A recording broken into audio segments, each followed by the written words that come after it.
Bueno, y comenzó el paro del Colegio de Profesoras y Profesores en todo el país, lo estábamos revisando con los distintos sectores. ¿Cuál ha sido la afectación en las clases? Desde el gobierno hablan de un 14% de adhesión, algo que difiere de lo que nos comentaba el presidente del Magisterio, que habla de un 70%. Vamos a hablar del tema, nos acompaña la subsecretaria de Educación, Alejandra Arratia. Subsecretaria, muchas gracias por acompañarnos esta tarde, ¿cómo le va? Buenas tardes, Nicolás. Muchas gracias a ustedes por la invitación y buenas tardes también a todas las personas que nos escuchan. A ver, vamos a ir al fondo, pero quiero ir con este punto que llama la atención, siempre con las manifestaciones, con los paros en este caso, que es la diferencia entre el gobierno y quien hace el paro. Desde el Ministerio de Educación, escuchábamos al ministro Cataldo, usted también entiendo que lo señalaba durante el día, 14% de adhesión de los establecimientos en general. Tuve una conversación hace poquito con el presidente del Colegio de Profesores y habla de un 70%. Me Sí, perdí. mira, nosotros tenemos un sistema de monitoreo de la adhesión al paro que hacemos a través de todos, bueno, los Ceremis por un lado en todas las regiones y los DEPROD. Entonces, hacemos un monitoreo bien como específico en cada una de las regiones para ver cuántos son los establecimientos que están en el paro y el reporte que nosotros tenemos en base a la información que recogimos a nivel nacional es del 14%, efectivamente. ¿Estos son establecimientos subvencionados, estos 1.400, más de 1.400, o representa también a todo la que es la educación municipal? Son 1.457 establecimientos de un total de más de 10.000 que son los establecimientos que reciben financiamiento público, Nicolás. En el fondo los establecimientos municipales por un lado, de servicios locales de educación por otro Perfecto. y establecimientos Ya, particulares sancionados, ya. claramente. En la totalidad, en ese sentido, obviamente, excluyendo lo que pueden En ser los este grupo particulares. faltan, en este grupo faltan solamente los particulares pagados. Perfecto, esos se excluyen, digamos. Sí. Ya, es que Exactamente. también difiere porque es de no sé si es la metodología, no me quiero quedar toda la entrevista en este tema, porque obviamente una cifra u otra, prefiero ir al fondo, digamos, de lo que es la discusión y la conversación, pero ¿cómo anotan ustedes esto en términos de que el Colegio de Profesores diga que ha sido exitosísimo el paro con un 70% de adhesión en términos de los establecimientos y los profesores? Sí, mira, la verdad, para nosotros, aunque fuera un establecimiento que tenga que, en el fondo, suspender sus clases por este tipo o en el fondo que tenga que suspender sus clases, siempre es una mala noticia, porque un establecimiento que tiene que suspender sus clases son trayectorias de aprendizaje, son experiencias formativas de los niños y niñas. Niños, niñas jóvenes, ¿no? Sí. Que se ven interrumpidas y para nosotros ese es el énfasis. Nosotros tenemos un sistema que nos permite, de hecho tenemos detalles por región y al interior de la región tenemos el de reporte que nos dan nuestros Ceremi. Entonces, nosotros podemos dar cuenta de aquello. No tengo certeza cómo lo monitorean, digamos, de alguna manera desde el Colegio de Profesores, pero más que quedarnos en el como calificativo Sí. respecto a ese número, quisiera transmitir que para nosotros, sobre todo, además para nosotros como gobierno, y la verdad, nosotros creemos que esta es una prioridad para el país, es una causa país, la verdad es la reactivación educativa. Entonces, en ese sentido, perder clases es una mala noticia siempre. Ujú. Ya sea que son 14% o ya sea que Entiendo. son 70%, pero siempre es una mala noticia porque se ven interrumpido el proceso educativo de niños y niñas. Subsecretaria, ¿cómo ha visto usted la posición del Colegio de Profesoras y Profesores en esta negociación? Porque una negociación finalmente con el petitorio, con la respuesta que va a ser analizada por las bases, por la directiva el día jueves y que podría eventualmente terminar con el día viernes el paro o seguir con este paro indefinido, con lo que significa, por Sí. supuesto, en términos de la trayectoria educacional, como usted decía.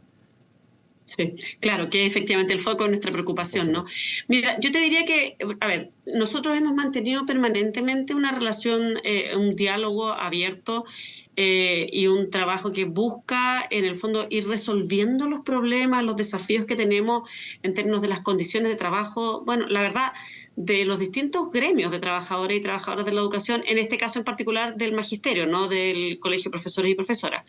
En esta última carta que envió, de hecho, el ministro Nicolás Cataldo, recién asumido, el ministro asumió el miércoles 16 y esta carta está fechada el jueves 17, digamos, el Colegio de Profesores y Profesoras la leyó en su asamblea el viernes 18.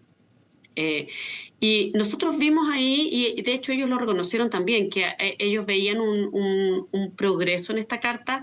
De hecho fue una carta que fue aprobada, quiero decir, Nicolás, para las personas que nos escuchan. La carta con la propuesta que iba en ese momento fue aprobada por un 89,85, un 90% de las y los docentes participantes en la Asamblea Nacional.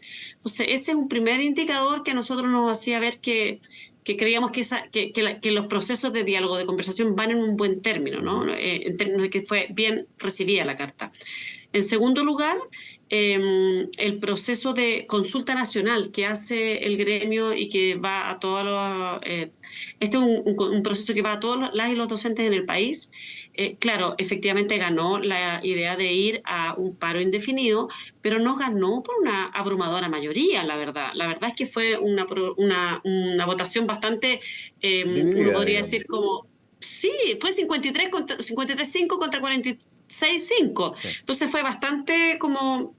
No estaba estaba bastante Que peleado, eso por desde la decirlo así. posición del Ministerio de Educación lo destacaba el ministro Cataldo en términos de que él veía, no lo dijo así, porque evidentemente están negociando, no puede, cualquier palabra o concepto puede generar un quiebre en las conversaciones, pero yo lo entendí así, en términos de que es muy distinto cuando de manera unánime todo el magisterio vota en contra de la propuesta y decía el ministro, da mayor pie o mejor pie para seguir conversando. ¿Esto se ha dado Totalmente. a su juicio?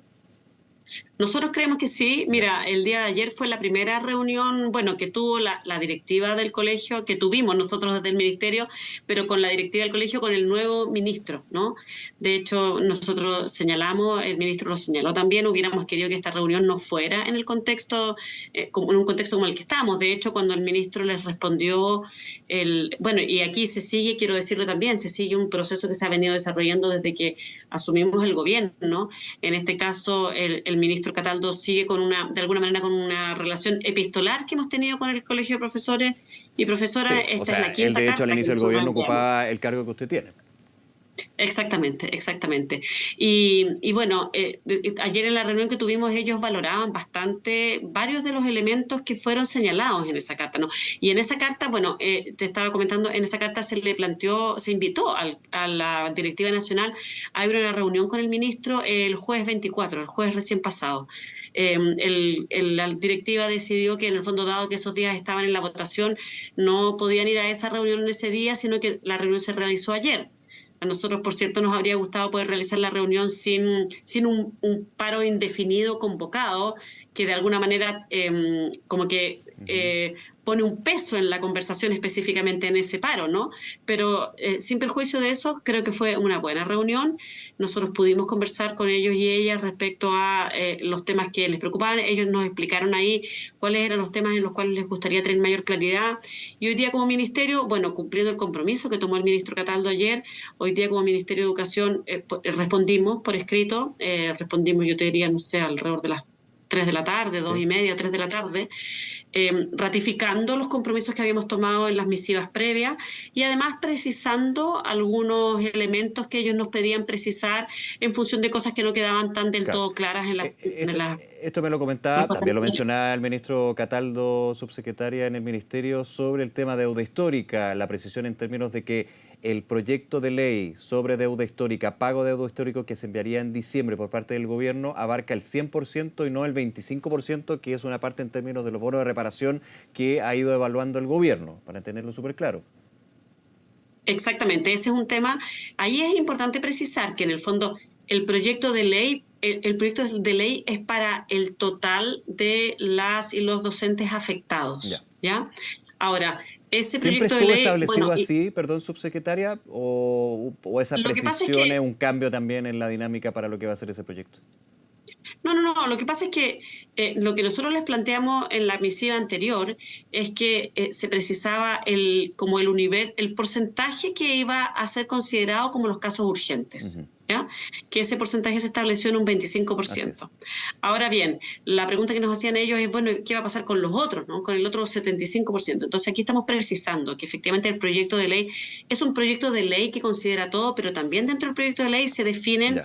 ciertos como niveles. Bueno, ahora quiero decir, ciertos niveles de avance, ¿no? De cómo va a ir progresando. Quiero decir que también para este tema nosotros les reiteramos en esta carta lo que también habíamos señalado en la carta anterior, que es que vamos a retomar la mesa, una mesa de trabajo que tenemos con ellos y ellas para poder de alguna manera dar las especificidades, las especificaciones que va a tener este proyecto de ley. La idea es que el proyecto de ley tenga una etapa prelegislativa, ¿no? Ya. Y el compromiso es que este proyecto de ley va a entrar en diciembre. Perfecto. Una pregunta ahí para tenerlo súper claro en en esta conversación. Esta mesa con respecto a la deuda histórica, porque yo entendía que había una mesa entre el Magisterio y el Ministerio de Educación. Y esto, creo que no estoy equivocado en decirlo, desde el inicio de la administración del presidente Boric. O sea, este ha sido un tema en términos de lo que ha sido la deuda histórica. Estuvo también en la campaña, si me voy un poquito más para atrás. ¿Qué pasó con esa mesa? ¿Se rompió esa mesa? ¿Se suspendió? ¿No llegó a nada? Porque ahora usted me habla de que se va a retomar la mesa, pero yo entendía que la mesa ya debería estar bastante avanzada, con la dificultad que tiene el tema, por supuesto. No, está muy bien y es muy importante tu pregunta porque nos permite clarificar, Nicolás. No. Mira, lo que pasa es que nosotros tenemos una mesa, un espacio de colaboración, de diálogo que tenemos permanente con el Magisterio. Ahora, dentro de ese espacio tenemos como mesas específicas, como por decirlo así, uno podría hablar de subcomisiones. Como temática. Hay una mesa, por ejemplo, que se ha juntado, ahora estamos haciendo un congreso pedagógico y curricular para discutir con las comunidades educativas, con los docentes, qué quieren aprender, bueno, temas más pedagógicos curriculares. Esa tiene una mesa que es vinculada, que se lleva con la unidad de currículum y evaluación. Tenemos otra mesa que es para los temas de bonos de incentivo al retiro. Tenemos esa mesa. Esto es otra mesa que sesionó fundamentalmente el año pasado, donde se llegaron como a los grandes como lineamientos respecto a qué implicaba el pago de la deuda histórica, los grandes acuerdos, ¿no? Y luego, y esa mesa, claro, no siguió avanzando porque no se ha presentado un proyecto de ley. Ellos están a la espera de alguna manera de esas definiciones. El presidente de la República, Gabriel Boric, fue bastante claro en la cuenta pública el 1 de junio en señalar que él se comprometía a abordar los casos más urgentes. Y entonces, en base a eso, es que nosotros estamos... Que muchos vieron con una mirada de realismo también, porque no quiero hablar de un cambio de discurso, pero sí, de alguna manera, un aterrizaje en el discurso de hablar y abordar la solución de la deuda histórica a llegar a ocuparse de los casos urgentes, en este caso el 25%, y seguir avanzando en esto.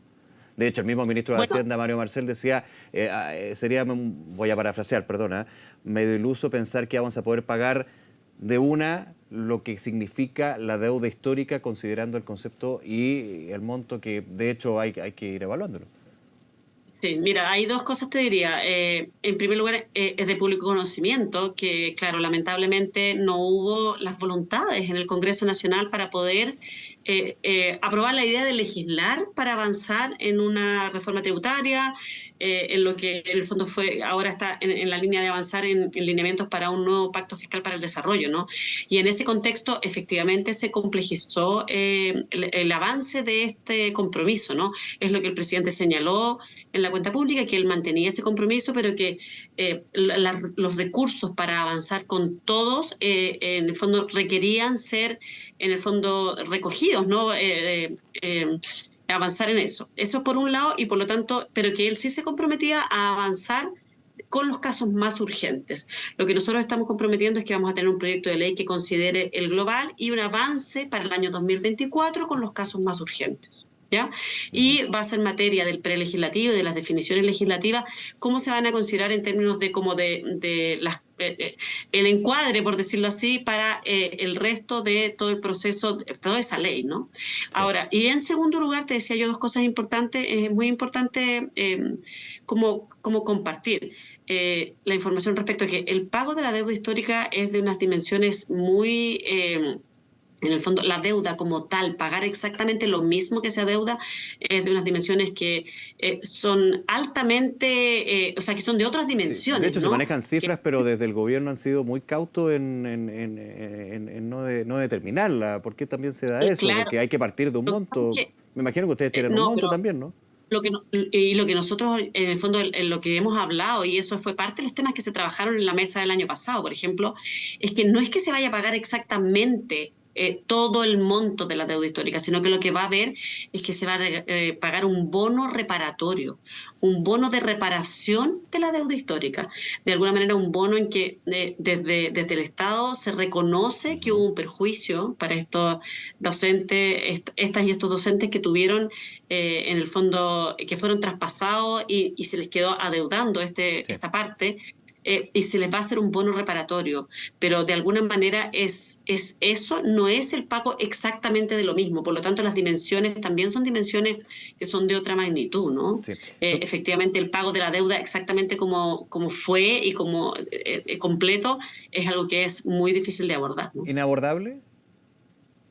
Es que eso no ha estado, eso ya es algo que se concordó el año pasado, que es que vamos a pagar un bono de reparación de la deuda histórica. Eso Ya. es algo que es parte, y de hecho eso es algo que ya se trabajó con el Colegio de Profesores y hemos hablado permanentemente de un bono reparatorio. Ujú. Subsecretaria Rata, para pasar a otros temas, no quedarme solamente en lo que es uno de los puntos, evidentemente, que es bien profundo. ¿Sí o sí se ingresaría un proyecto de ley en diciembre? Sí, ese es el compromiso que hemos tomado como Ya, Ejecutivo, entregar un proyecto de ley, presentar un proyecto de ley en el Congreso Nacional en el mes de diciembre. ya. No, o sea, sería un problema, y me imagino puede generar fricciones dentro de los compromisos, por ejemplo, en nuevo año legislativo, pasar, digamos, a marzo.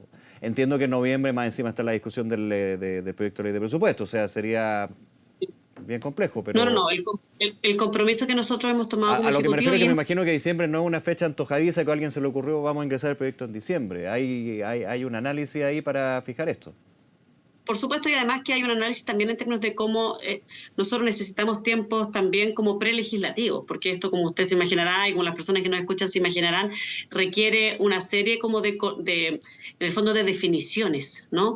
Y eso es importante que nosotros lo podamos tener. Ahora, fue también el compromiso que tomó el presidente de la República cuando dijo que él estaba disponible a abordar ya los casos más urgentes. Ya. Eso es lo que nosotros, porque de hecho lo que nos preguntaba desde el Colegio de Profesores es, ¿qué quiere decir? ¿Qué quiere decir eso de abordar ya los casos más urgentes?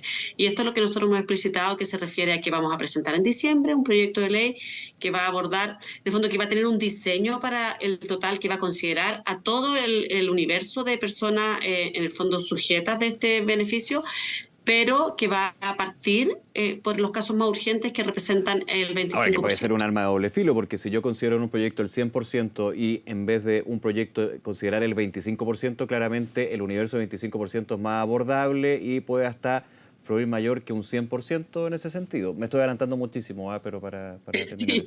Sí, sí, y además que también hay mecanismos, en el fondo, uno cuando hace en los proyectos de ley hay mecanismos que van de alguna manera también definiendo cómo se hace esa gradualidad, Sí, claro, con respondiendo, indicaciones en su caso. y por cierto, al principio de responsabilidad fiscal, que es un principio muy importante para nuestro gobierno. Subsecretaria Alejandra Arratia, ¿en otros puntos usted ve más consensos que disensos con el magisterio en este caso, dentro del petitorio que entrega y la primera respuesta y segunda respuesta que ya tiene el profesorado, el colegio de profesores? Sí, la verdad yo veo que vamos avanzando, yo creo que hay consenso respecto a los temas como más de fondo. Hay también comprensión respecto a temas en que es necesario ir avanzando a una velocidad que quizás no es la que el profesorado o el gremio docente quisiera, pero la verdad es que yo veo que hay consenso, se avanza. Hay también, quiero decirlo, desde el Colegio de Profesores y Profesores, la Directiva Nacional con la cual nosotros nos hemos juntado, con la cual nos juntamos ayer, también hay una conciencia muy grande del impacto que tiene la suspensión de las clases sobre las trayectorias formativas, sobre la experiencia formativa de niños, niñas, jóvenes. Entonces también yo quisiera como recalcar que esta es una medida de última ratio y que uno quisiera que no se tome, ¿no? Nosotros hubiéramos querido que no se tome. El colegio, bueno, por cierto, ahí también hay que respetar los procesos democráticos del gremio, ¿no? En este caso el gremio docente. Pero hay conciencia también del impacto que esto tiene en el sistema educativo. Y por eso mismo también nosotros tuvimos la reunión ayer y nos comprometimos inmediatamente que les vamos a entregar una carta hoy día, que es la que le mandamos a las 3 de la tarde, porque este es un tema de máxima prioridad y urgencia para nosotros. Cada día cuenta y en ese Sí, claro. sentido es muy importante poder resolver eso esto lo antes posible. Subsecretaria Alejandra Arratia, nuevamente gracias por acompañarnos en Canal 24 Horas, subsecretaria. Que esté muy bien. Muchas gracias a ustedes y un saludo para todos y todas. Gracias, hasta luego.